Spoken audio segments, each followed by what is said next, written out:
Você que sai no vídeo também, que Deus abençoe a sua vida, rica e abundantemente. Está meditando aqui na palavra, em Colossenses capítulo 4, do versículo 2 ao versículo 18. Diz assim o texto. Todos acharam, amém? Diz assim o texto: continuem a orar, vigiando em oração, com ações de graça. Ao mesmo tempo, orem também por nós, para que Deus nos abra uma porta à palavra, a fim de falarmos do mistério de Cristo, pelo qual também estou algemado. Orem, para que eu torne esse ministério conhecido, como me cumpre fazer. Sejam sábios no modo de agir com os que são de fora, e aproveite bem o tempo. Que a palavra dita por vocês seja sempre agradável, temperada com sal, para que saibam como devem responder a cada um. Quanto à minha situação, Tíquico, irmão amado, fiel, ministro e conservo no Senhor, lhes dará todas as informações. Eu o estou enviando com expresso propósito de lhes dar conhecimento da nossa situação e de alentar o coração de vocês. Com ele estou enviando Onésimo, o fiel e amado irmão, que é da igreja de vocês. Eles contarão a vocês tudo o que está acontecendo aqui. Aristarco, que está preso comigo, manda saudações. E também Marcos, primo de Barnabé. A respeito dele, vocês já receberam instruções. Se ele for até aí, recebam-no bem. Também Jesus, conhecido por justo, manda saudações. Estes são os únicos da circuncisão que cooperam pessoalmente comigo pelo reino de Deus. Eles têm sido o meu consolo. Epáfras, que é da igreja de vocês, manda saudações. Ele é um servo de Cristo Jesus, que está sempre lutando por vocês em oração, para que vocês se conservem maduros e plenamente convictos da vontade de Deus.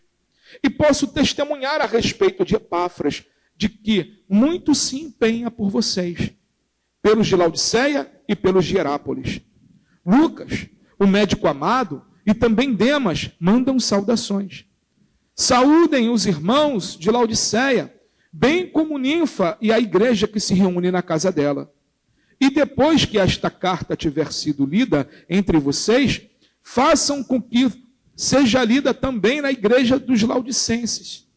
E vocês leiam também a carta que vier de Laodiceia.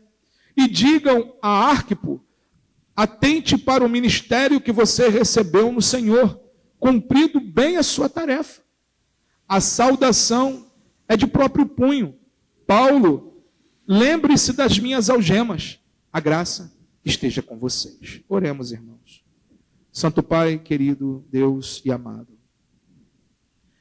te peço mais uma vez, tomai a minha vida em tuas mãos. O meu intelecto, os meus sentimentos e tudo o que venha a ser proferido aqui nesta noite, venha do teu coração para os nossos corações. Santo Deus, nós te pedimos, ilumina a nossa mente, aquece o nosso coração através do teu Espírito, para que possamos compreender tudo aquilo que o Senhor quer ministrar a cada um de nós. Senhor, continua movendo em nossas mentes e em nossos corações, para que possamos, assim como diz esta palavra, compartilhar desse santo evangelho com os que são de fora também. Ah, Pai querido e amado, te pedimos, Senhor, toma em tuas mãos todos os nossos amados irmãos que estão no Brasil e no mundo afora pregando o teu santo evangelho. Que o Senhor continue sustentando com as suas mãos poderosas. E que, Senhor, em todo tempo, o seu evangelho seja propagado aos quatro cantos dessa terra. Nós somos gratos a ti, Senhor, pelo teu amor, pela tua bondade e pelo teu carinho para conosco e para com os nossos amados irmãos. É o que nós, Pai, também lhe pedimos, em nome de Jesus. Todos digam amém? Amém, graças a Deus. Podeis assentar, meus amados irmãos. Amados, não precisam nem dizer que Paulo estava aqui preso, né? Ele termina dizendo, nas algemas. E aqui, Paulo nos dá conselhos de, mesmo em momentos difíceis da vida, vencer as provas que aparecem diante de nós. Nós sempre conhecemos alguma pessoa ou nós mesmos que passamos por alguma prova. Amém? Todos nós aqui, uma vez na vida, se não estamos passando, ou passamos ou iremos passar. Isso é um fato. Não tem como fugir disso, né? Às vezes uma doença, às vezes vem sobre a nossa vida, às vezes vem um momento difícil, às vezes um momento difícil com um familiar. Então, assim, tem várias circunstâncias que movem, né, e tentam paralisar nós cristãos, principalmente os cristãos. Amém? Nós, no início do culto, lemos o Salmo 1, e ele fala ali da diferença entre o justo e o ímpio. E a palavra diz que o Senhor, ele cuida do justo, mas que o ímpio, ele o que, irmãos? Perecerá. Amém? Então, Deus tem cuidado de nós. Deus tem cuidado de você. Então, lá em Tiago, ele fala o seguinte, Tiago no capítulo 1, versículo 3, ele diz, ele fala o seguinte: sabendo que a aprovação da vossa fé, uma vez confirmada, produz perseverança. Aí ele no capítulo 1, versículo 12, ele diz o seguinte: bem-aventurado o homem que suporta com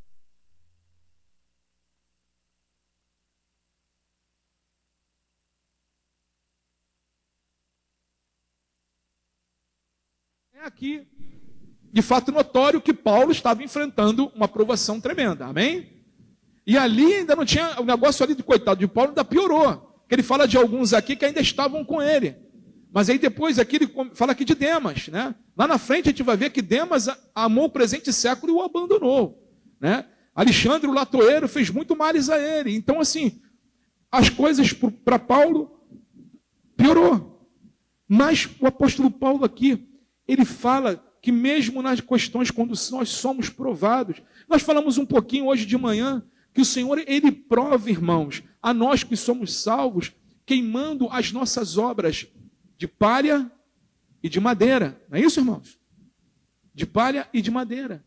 E purificando as obras de ouro e prata. O Senhor é conosco em todo o tempo, irmãos. Os momentos alegres da vida, quando nos momentos tristes da vida. E nos momentos tristes, nos momentos de provação, Deus está ali nos capacitando, como o Tiago falou aqui. A provação, ela produz em nós perseverança, que produz esperança e fé. Mas vamos focar aqui em Colossenses, o que Paulo fez para passar por todas essas situações, e nos ensina, e estava ensinando aqui a igreja de Colossos, a como passar por essas circunstâncias. Primeiro ele fala aqui no versículo 2 e versículo 4, ocupem-se com a oração. Olha aqui, irmãos. Vamos lá, versículo 2 ao versículo 4. Ele diz, continuem a orar, vigiando em oração, com ações de graças. Ao mesmo tempo, orem também por nós, para que Deus nos abra uma porta, a palavra, a fim de falarmos do ministério de Cristo, pelo qual também estou algemado. Orem para que eu torne esse ministério conhecido, como me cumpre fazer. Continuem a orar, vigiando. Amém, irmãos? Vigiando. A oração, ela deve ser, irmãos, perseverante. Você não pode esmorecer na oração. Se você está passando um momento difícil ou não, continue orando. Porque se você está passando um momento difícil, continue sua oração para que o Senhor venha mudar essa circunstância. Mas se você está passando um momento aí de tranquilidade na vida, não cesse de orar. Continue a orar para que você venha estar sempre fortificado no Senhor. Porque o grande mal é quando nós cessamos de orar. Está tudo bem, né? Está tudo tranquilo. E aí começa a relaxar na sua oração.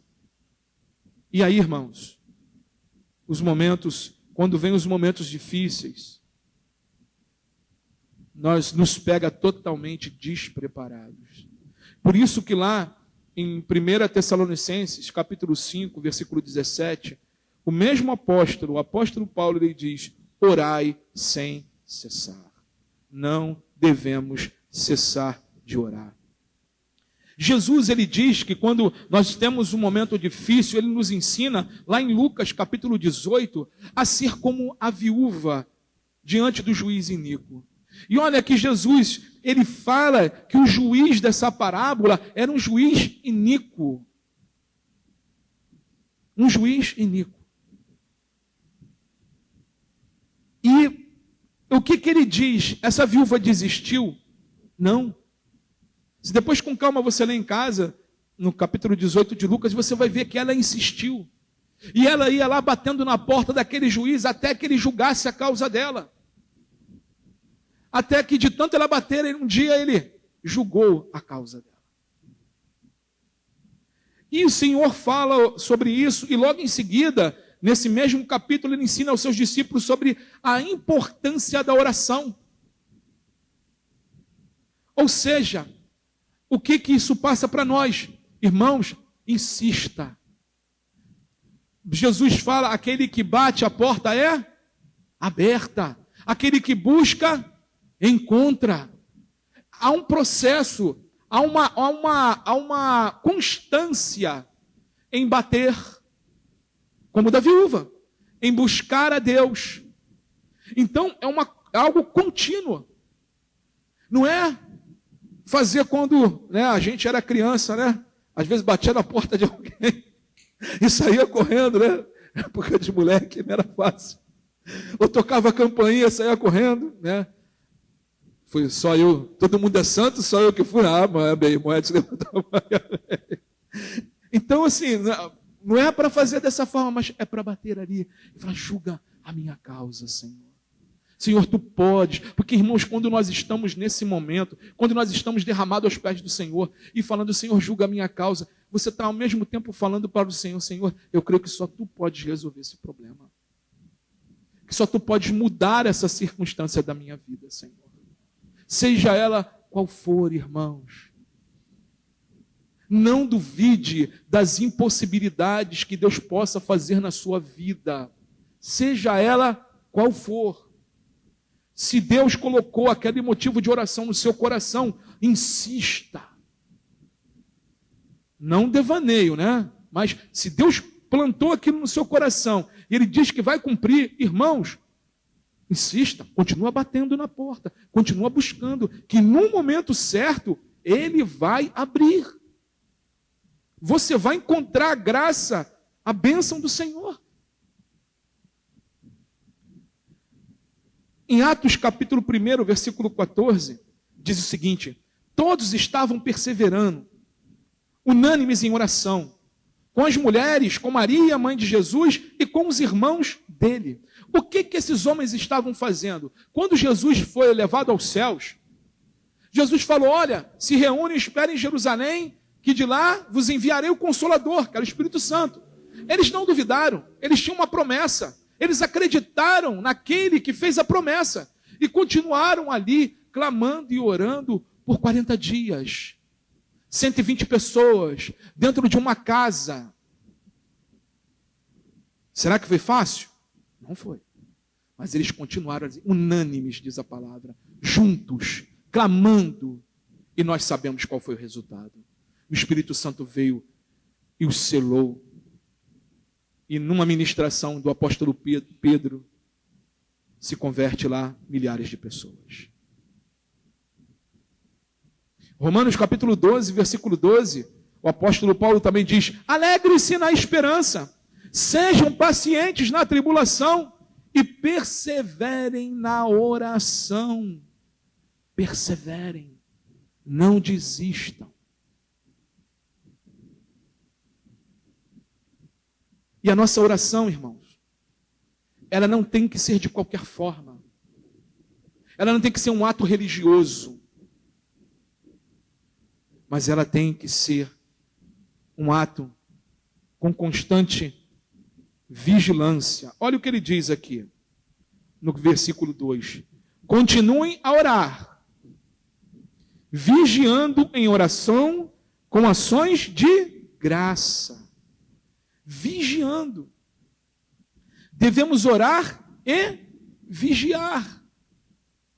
Jesus também ele fala, orai e vigiai. Lá no livro de Neemias, capítulo 4, versículo 9, diz o seguinte: porém, nós oramos ao nosso Deus oramos ao nosso Deus e, como proteção, pusemos guarda contra eles de dia e de noite. Eles estavam ali construindo o muro, os muros, levantando, mas estavam continuamente orando. Eles poderiam falar assim, ó, poxa, a gente já está com trabalho aqui de construir esse muro, e vamos orar, não pode orar depois não? Eles poderiam ter falado isso. Mas não. Eles estavam ali, naquela época eu creio que não tinha colher de pedreiro não, tá, irmãos? Mas eles estavam ali botando o mar, subindo o muro, subindo as pedras e orando. Outros ali botando pedra com a espada na mão, olhando se vinha algum inimigo. Eles estavam orando e vigiando. Assim tem que ser a nossa oração, irmãos. Orai e vigiai, orai e vigiai o tempo todo. Pedro, ele não vigiou. E ele, naquele momento crucial, ele vacilou.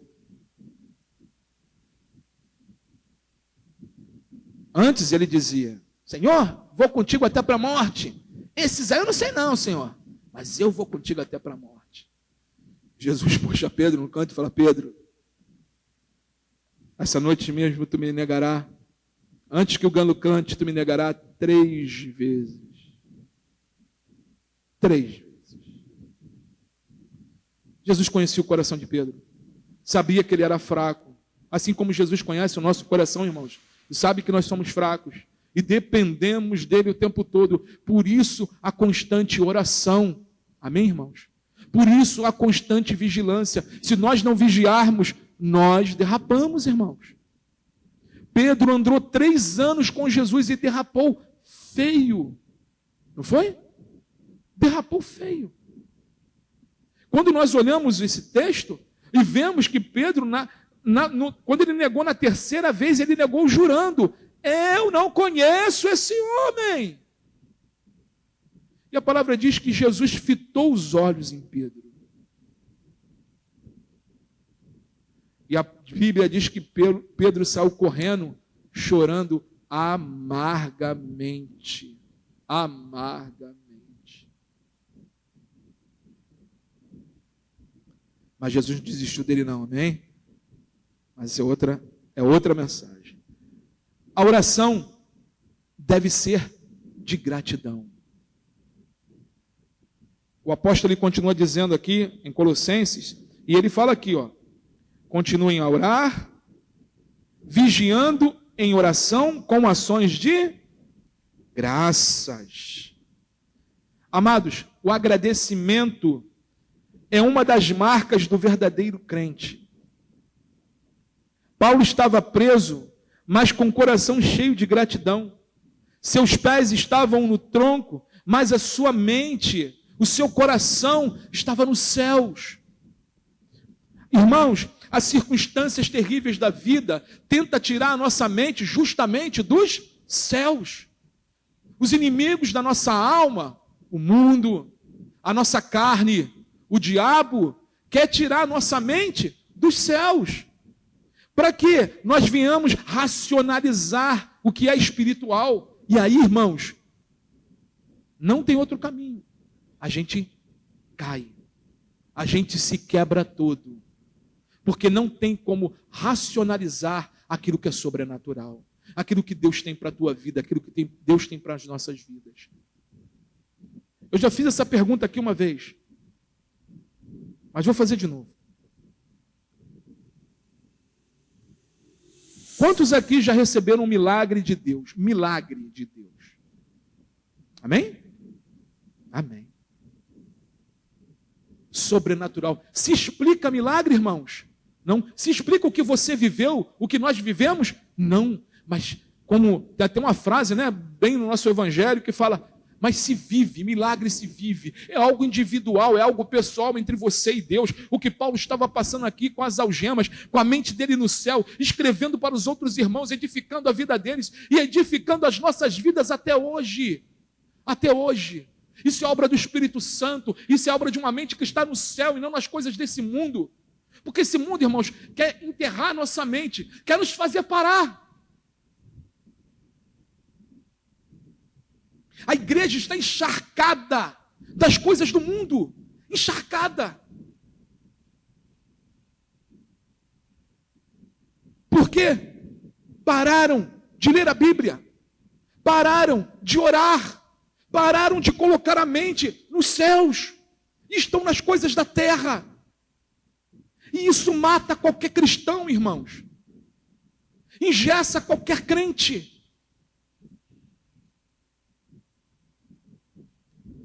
E aí começa uma oração, que é uma oração antropocêntrica. Que é aquela oração assim: meu Deus, me dá isso aqui. Eu quero isso aqui, eu tenho que ter. Senhor, eu me revolto. Já ouviram isso por aí, né? Senhor, eu determino tal coisa.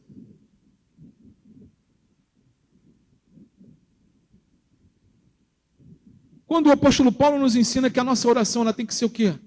Regada de agradecimento.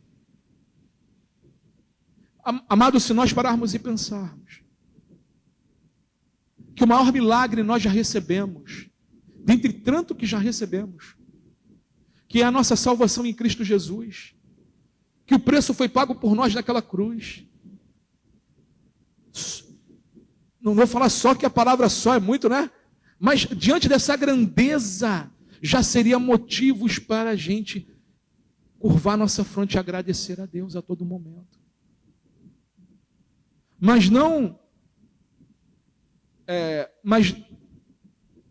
obstante a tão grande milagre, o Senhor ele continua abençoando as nossas vidas. Por isso que a nossa oração ela tem que ser regada com ações de graças. Senhor, obrigado. O apóstolo Paulo, lembra, estava preso. Ele estava aqui agradecido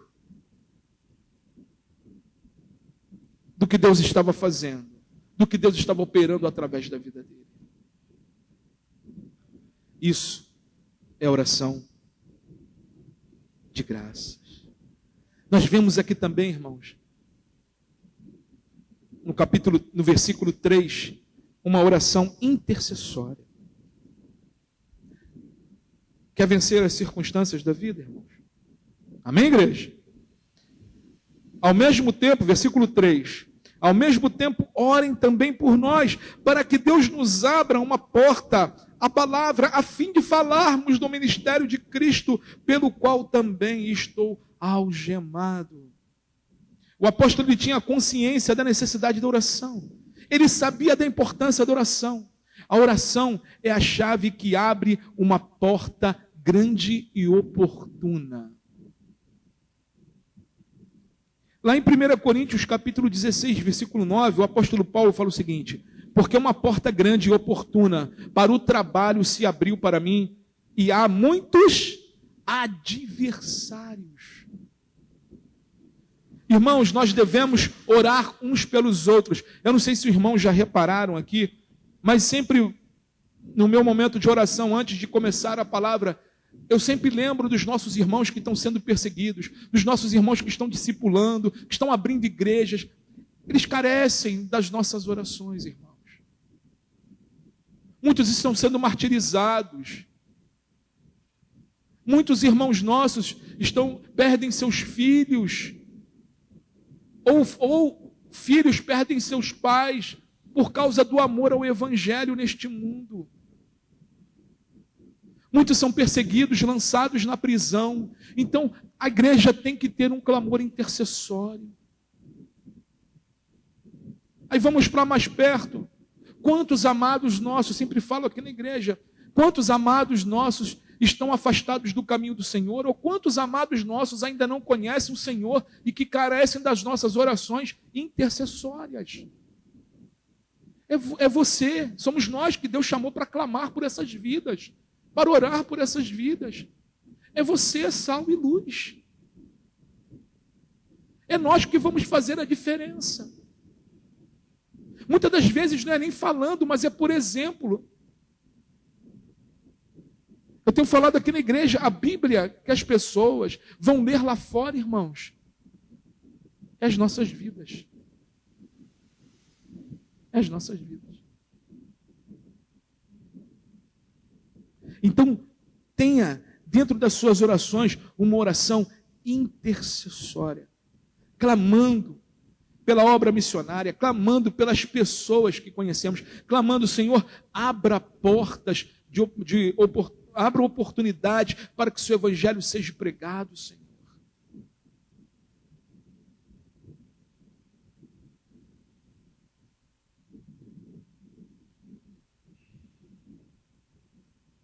Segundo ponto que está ligado a esse primeiro também, é quando ele fala, ocupa-se com o seu testemunho. Olha aqui no versículo 5 e o versículo 6 de Colossenses capítulo 4.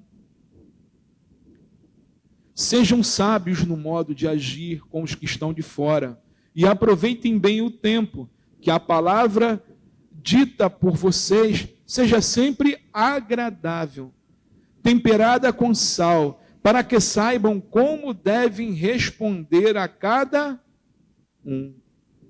Paulo não pede para que as portas da prisão se abram, mas pede para que se abram as portas para a pregação da palavra de Deus.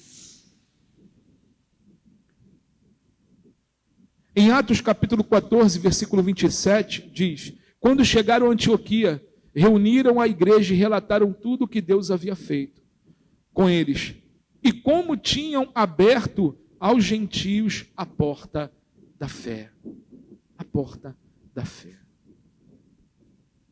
Em suas orações da prisão, a sua preocupação não é ser liberto ou estar em segurança pessoal, mas o apóstolo Paulo estava sendo usado por Deus naquela prisão. Naquela prisão. Muitas das vezes, irmãos, um momento difícil que cada um de nós enfrentamos ou venhamos a enfrentar é uma oportunidade para que o evangelho se achegue naqueles amados das nossas almas, daqueles nossos amados, pessoas que amamos, pessoas que conhecemos. Um exemplo de John Bunyan. Quem não sabe, John Bunyan é um grande escritor inglês. Ele viveu em 1628 a 1688. Ele que escreveu o livro O Peregrino, né, que até tem filmes aí falando sobre o Peregrino, é muito bom. E ele foi preso por se voltar contra as estruturas eclesiásticas da sua época. E certo dia ele disse: se eu sair da prisão hoje, eu irei pregar o evangelho amanhã. O que ele quis dizer aqui? Claro que com a ajuda de Deus, né? O que ele quis dizer aqui? Olha, não adianta vocês me lançarem no cárcere, não adianta vocês tentarem me calar, porque eu vou continuar pregando o evangelho do meu Senhor. Paulo faz da cadeia o seu púlpito e diz para a igreja que quando ele ora por ele, quando ela ora por ele, está se associando com ele no ministério. Outrora eu falei sobre isso aqui na igreja, que uma vez perguntaram para Charles Spurgeon, né? Da onde vinha toda aquela força de pregar, aonde vinha toda aquela sabedoria. Spurgeon é considerado até hoje príncipe dos pregadores, ele morreu em 1868. E Charles Spurgeon diz, olha, da usina de oração aqui embaixo, das pessoas que estavam na igreja onde ele onde ele era pastor, no Tabernáculo de Londres, que hoje virou praticamente um museu. Ele disse o seguinte: embaixo do púlpito tinha uma imensa sala onde tinha 300 pessoas intercedendo pelo culto. E ele falou dessa usina de força aqui embaixo, dos irmãos clamando, orando. Orem por mim, tá, irmãos? Eu careço da oração de vocês. E assim como Paulo, eu digo, dessa forma também os irmãos cada vez mais se associam com o ministério que o Senhor nos confiou, e o ministério de Cristo.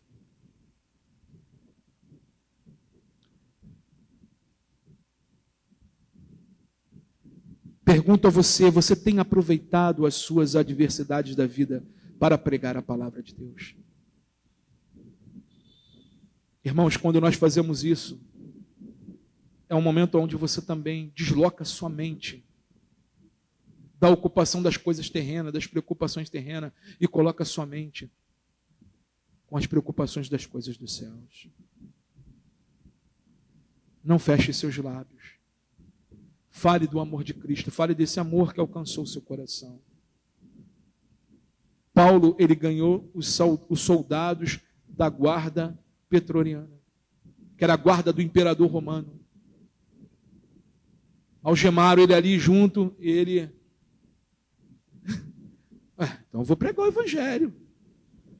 E aqueles caras não podiam fugir de perto dele, porque tinha que guardar ele. E ele ali pregou o evangelho.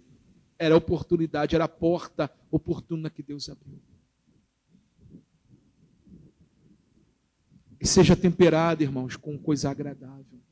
Como eu dei um exemplo aqui hoje de manhã, de um antigo patrão meu, que não era cristão, e o amigo dele se converteu. E o amigo dele, depois de se converter, pegou a Bíblia e foi embaixo do braço, chamou ele para um churrasco no sítio, ele e família. Chegando lá, falou assim: agora pode me perguntar tudo da Bíblia, vou responder tudo. De uma forma arrogante. Não é dessa forma, irmãos. Como Paulo fala, de forma agradável. É respondendo dúvidas. Não é impondo. Como a palavra diz, não é por força e nem por violência. Amém, irmãos? Então nós temos que ter a oração intercessória. Lá em Filipenses capítulo 1, versículo 13, o apóstolo Paulo diz: de maneira que toda a guarda pretoriana, todos os demais sabem que eu estou preso por causa de Cristo. Todos sabem porque eu estou preso por causa de Cristo. Ou seja, ele falou de Cristo. Devemos nos portar com sabedoria. Isso tem a ver com a nossa conduta diária, irmãos. As pessoas no mundo estão nos observando. Não podemos ser pedras de tropeço para elas. Nosso viver deve ser irrepreensível. Palavras, comportamento, namoro, casamento, negócio, estudo, trabalho, testemunho. Tem que ser. O andar e o falar, a vida do cristão precisa estar em harmonia. Mesmo que você esteja numa situação parecida com a do apóstolo Paulo. Será que o apóstolo Paulo estava num momento tranquilo? Não estava. Mas ele estava ali, fazendo aquilo que Deus o mandou fazer. E o crente revela a sabedoria em duas coisas: no emprego do tempo e na maneira de falar. O Senhor fala que a nossa palavra tem que ser temperada com sal. As pessoas têm que ouvir o Evangelho e sentir prazer em ouvir aquilo que você está dizendo, irmãos.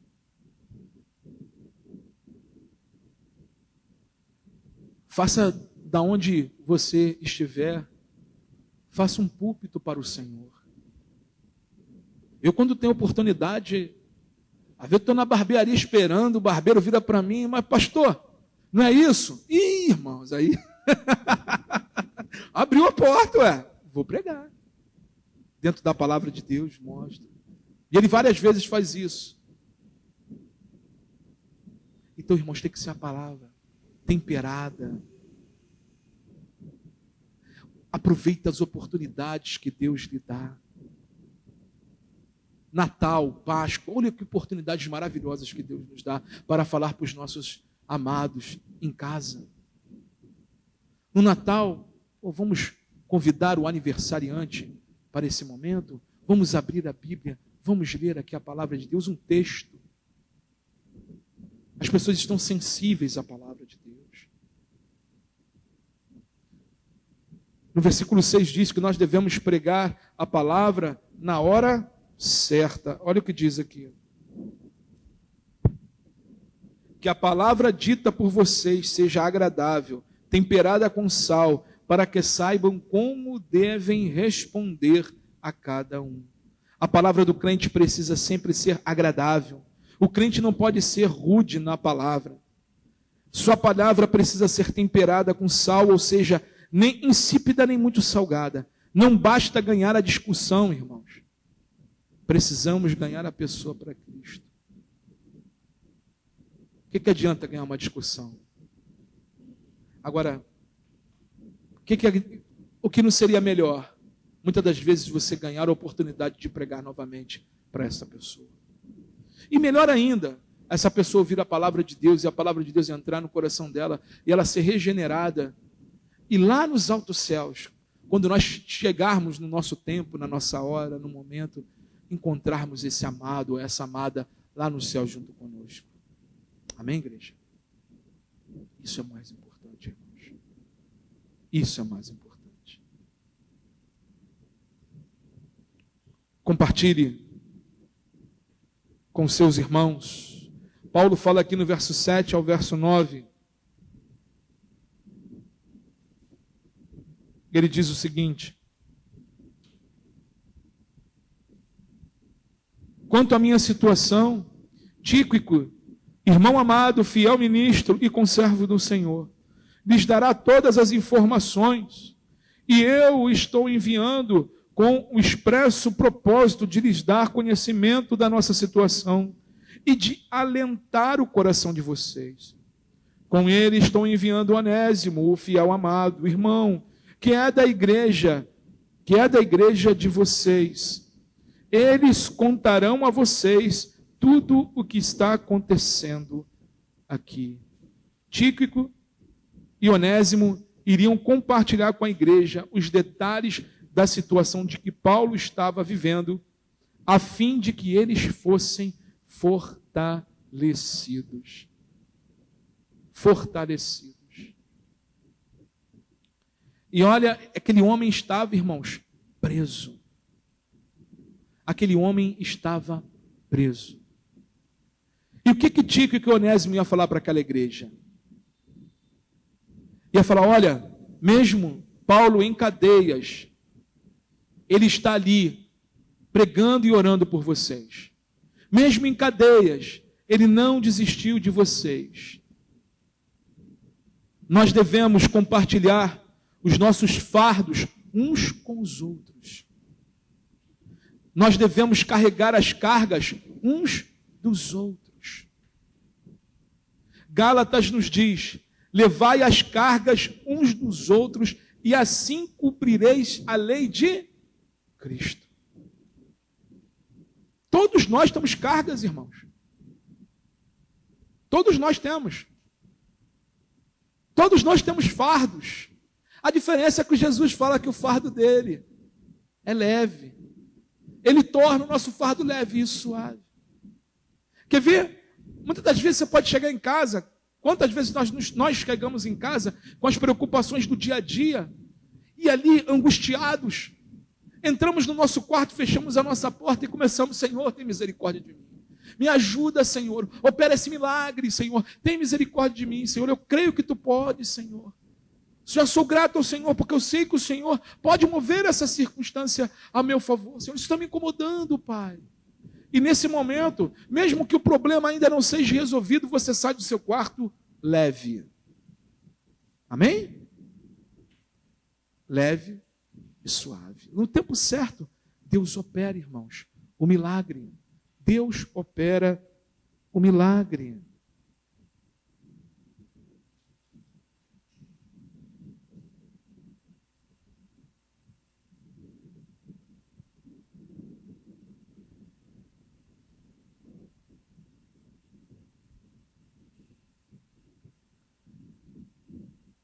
Contudo, os versos 2 e 5 não são opostos, pois a palavra grega traduzida aqui de carga é diferente. E significa, no verso 2, baros, que significa fardo pesado, e no 5, fortion, que um termo comum para um pacote, uma mochila. Assim, os fardos pesados da vida devem ser compartilhados. Isso é, cumprir a lei de Cristo, ou seja, o amor pelo próximo. Alguns poderiam dizer, mas Deus cuida de mim. Você sabia que uma das maneiras pelas quais Jesus assume os nossos fardos humanos é através da amizade e da irmandade. É através do abrir o nosso coração, claro, para a pessoa certa. Ele providencia pessoas que irão nos ajudar a carregar os fardos, irmãos. Em 2 Coríntios capítulo 7, versículos 5 ao 7, diz o seguinte: porque quando chegamos à Macedônia, não tivemos nenhum alívio. Pelo contrário, em tudo fomos atribulados. Lutas por fora, temores por dentro. Porém, Deus, que consola os abatidos, nos consolou com a chegada de Tito. E não somente com a chegada dele, mas também pelo consolo que recebeu de vocês.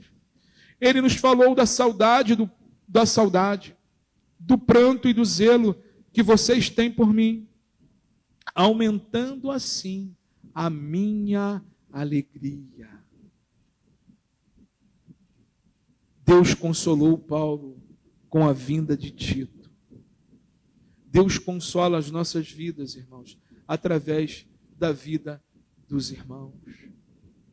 Quantas das vezes Deus alegrou o meu coração com a vida de cada um de vocês? Deus, ele tem esse poder, irmãos. E Deus, ele usa as nossas vidas para alegrarmos uns aos outros.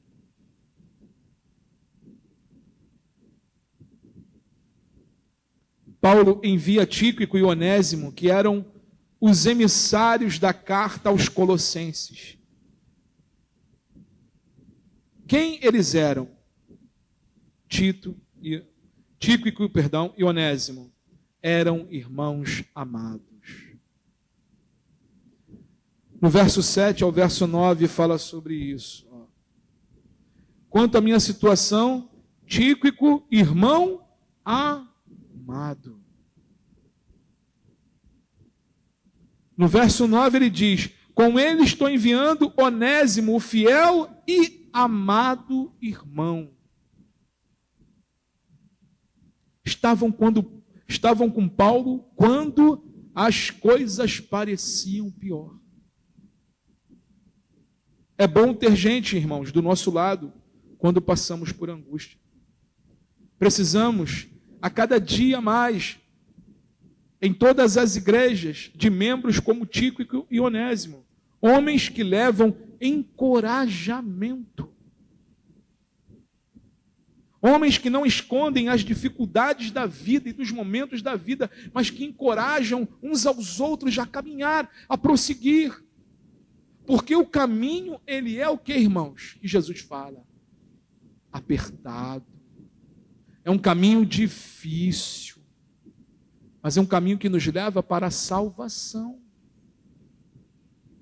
E dentro dessa caminhada, precisamos animar uns aos outros. Isso entra também no amar uns aos outros, como a ti mesmo.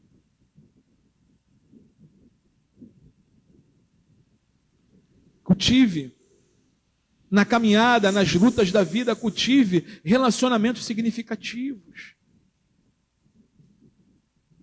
Relacionamentos que não abandonam o barco, mas que estão contigo em todo o tempo. Versículos 10 e 11, irmãos. Olha o que diz aqui. Aristarco, que está preso comigo, manda saudações. E olha que Paulo estava num lugar difícil, tá, irmãos? Prisão não é um lugar bonito de estar, não. Então ele continua dizendo: Aristarco, que está preso comigo, manda saudações. E também Marcos, primo de Barnabé. A respeito dele, vocês já receberam instruções. Se ele for até aí, recebam-no bem. Também Jesus, o conhecido por justo, manda saudações. Estes são os únicos da circuncisão que cooperam pessoalmente comigo. Pelo reino de Deus. Eles têm sido o meu consolo. Epáfras, que é da igreja de vocês, manda saudações. Ele é um servo de Cristo Jesus, que está sempre lutando por vocês em oração, para que vocês se conservem maduros e plenamente convictos em toda a vontade de Deus. E posso testemunhar a respeito de Epáfras, de muito se empenhar por vocês, pelos de Laodiceia e pelos de Herápolis. Lucas, o médico amado. E também Demas mandam saudações.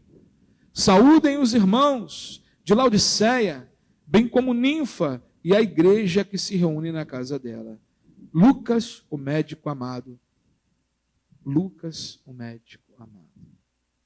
Engraçado que de Demas ele não fala amado não, irmãos, viu, né? Acho que Paulo já sabia o que aconteceu lá na frente. Mas Lucas, o médico amado.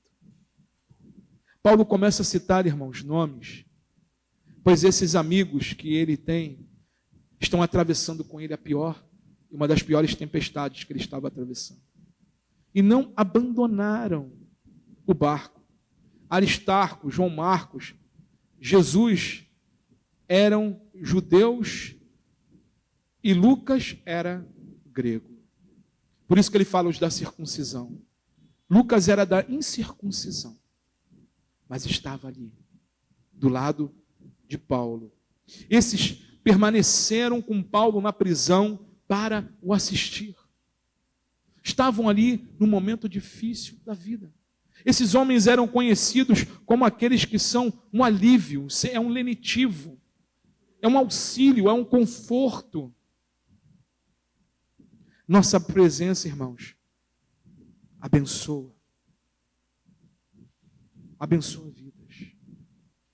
Quando você está na vida de alguém, num momento difícil da vida, essa pessoa geralmente não vai esquecer. Eu não me esqueço de nenhum daqueles que estiveram comigo no pior momento da minha vida. Eu não esqueci. Não esqueço daqueles que estão remando o barco comigo. Não esqueço. E nem vou esquecer. Aristarco era de Tessalônica, como está descrito em Atos capítulo 20, versículo 9. Ele era companheiro de Paulo em suas viagens, Atos 19 e 29. Arriscou sua vida na conspiração contra Paulo, que está lá em Éfeso, no capítulo 19. Viajou com Paulo para Roma, que está em Atos capítulo 27, versículo 2. Ele estava do lado de Paulo e não importava qual a situação, na revolta em Éfeso, na tempestade para Roma e agora na prisão em Roma, ele era daquele tipo de amigo que não foge quando as coisas ficam difíceis, mas ele está ali orando, animando e junto.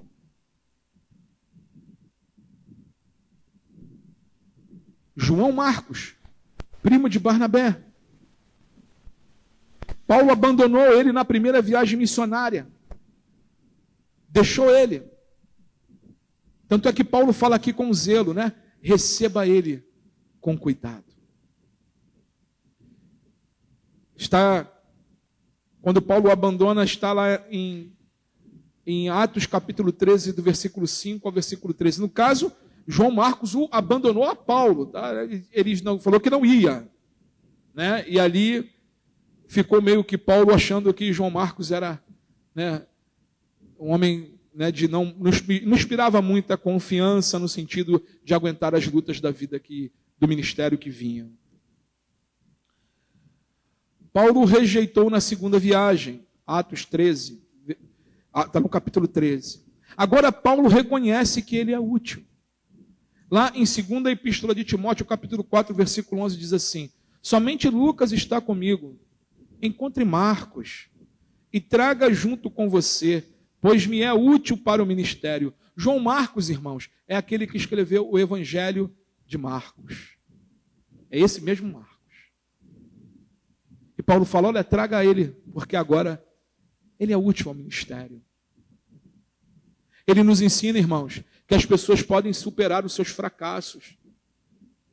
Que mesmo num momento, às vezes, né, de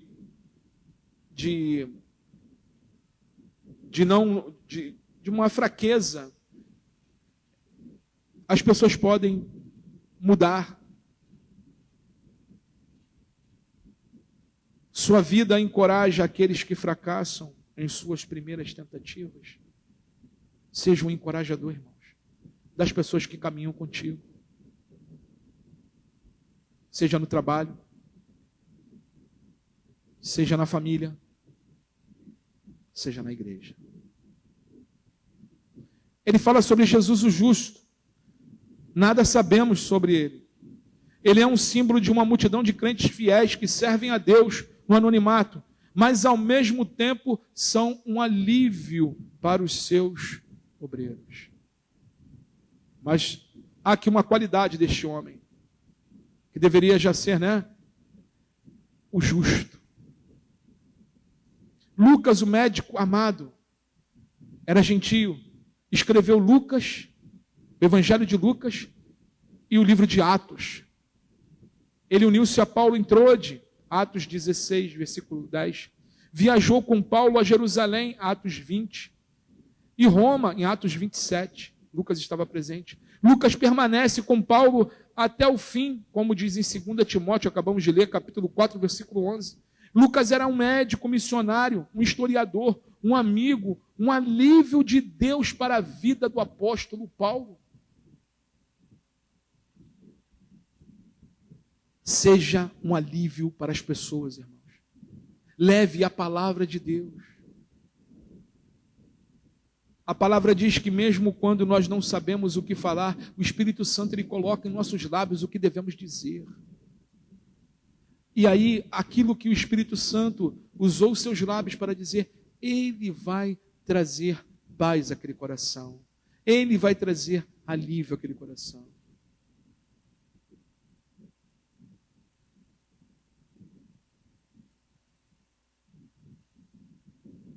Cultive relacionamentos que te ajudem e que guerreiam na oração. Olha aí, versículos 12 e 13.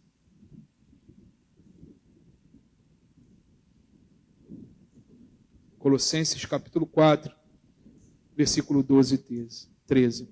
Epáfras, que é da igreja de vocês, manda saudações.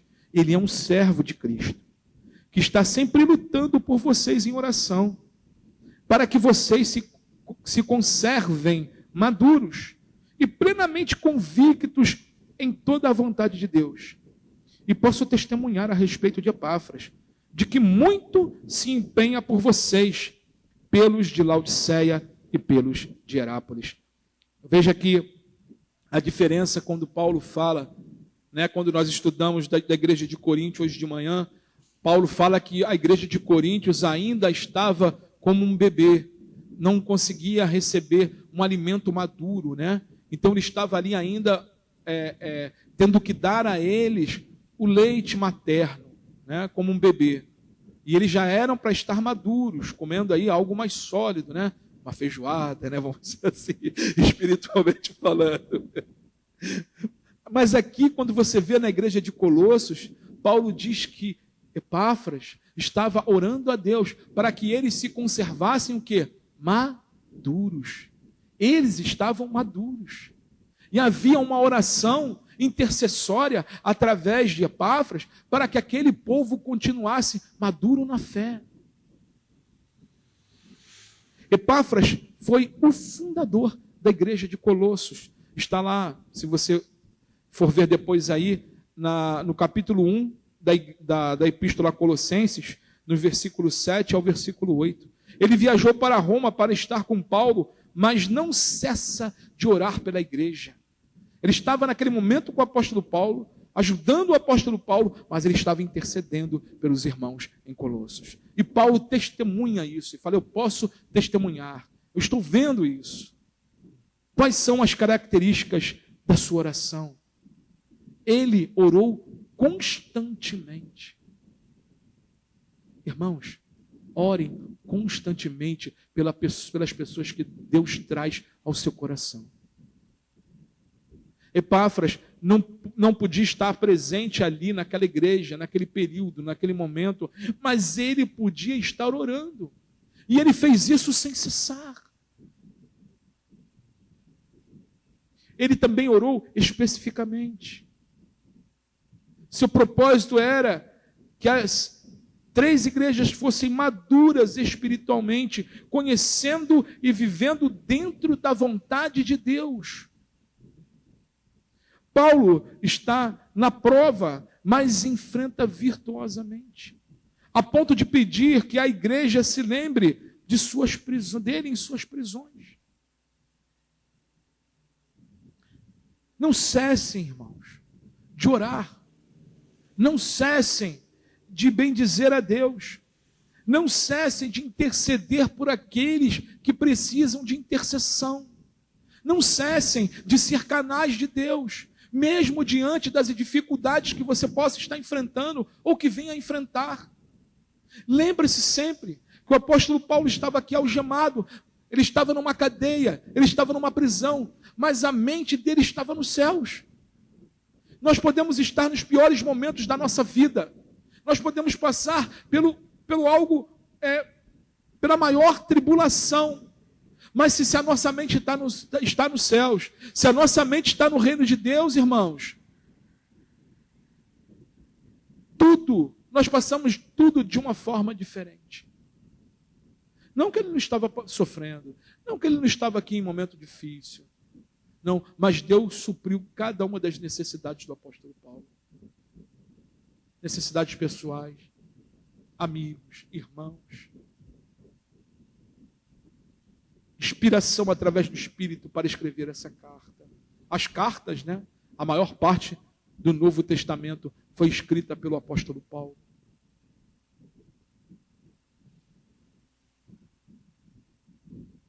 Não desista de orar pelos seus irmãos. Não desista de orar pela sua igreja. Não desista de orar pelos seus familiares.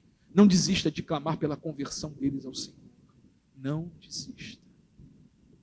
Por mais que as circunstâncias, por mais que o mundo fale que aos seus olhos é impossível, mas nada é impossível para o nosso Senhor. Em Israel existiu um terrível rei. Muitos teólogos o consideram o pior homem da Bíblia. Seu nome? Manassés. E esse homem, irmãos, se converteu. Esse homem tinha, se você olhar dentro de uma visão lógica, humana, apóstolo Paulo mesmo. Quantos cristãos ele matou? Estava ali coordenando, perseguindo. E o Senhor transformou a vida deste homem. Então, nada é impossível para Deus, irmãos. Não cesse de orar pelos seus familiares que ainda não conheçam a Cristo. Não cessem de orar pelos seus amigos que não conhecem a Cristo. Não cessem. Porque o Senhor, Ele usa as nossas intercessões. Ele usa o seu clamor. Ele prepara os momentos para que, além de nos dar essa bênção, fazer a vontade dele. Amém, irmãos? Que Deus abençoe a todos os irmãos. E dentro desse leque de orações, o Senhor, Ele nos concede a sua bênção. Ele nos dá a graça, Ele nos dá a provisão vindoura. Ele nos dá tudo aquilo que precisamos, irmãos. Então, Não desista de orar. Ore sem cessar. Ore em todo o tempo. Orem vigiando. Orem dando graças. Orem intercedendo. Orem sendo canais de Deus. Oremos, irmãos. Para encerrarmos aqui no vídeo, depois vamos estar aqui à frente. Senhor Deus, Pai querido e amado, nós pedimos, tenhas misericórdia de nós. Toma as nossas vidas em tuas mãos, Senhor. Ajuda-nos, ó Pai, a todo momento, a estarmos em oração, a estarmos vigiando, a estarmos, ó Deus, intercedendo. Espírito Santo, traga a cada coração aqui aqueles que precisam de intercessão. Move, Espírito Santo, em cada coração aqui, a cada um, lembrando a cada um de nós os motivos de oração. Ajuda-nos, ó Deus, a todo momento, a sermos instrumentos teus, canais do Senhor, para abençoar outras pessoas. E, Senhor, colocamos diante de Ti cada dificuldade aqui, cada circunstância difícil. Te pedimos a Tua intervenção. Que o Senhor venha mover, seja em qual área da vida for. Que o Senhor venha operar esses milagres. E que mais uma vez, Senhor, o Teu nome seja glorificado. É o que nós te pedimos. Em nome do seu Filho amado, nosso Senhor Jesus Cristo. Todos digam amém? Amém, graças a Deus. Você que está aí no vídeo, que Deus abençoe a sua vida rica e abundantemente. E até o próximo vídeo em nome de Jesus.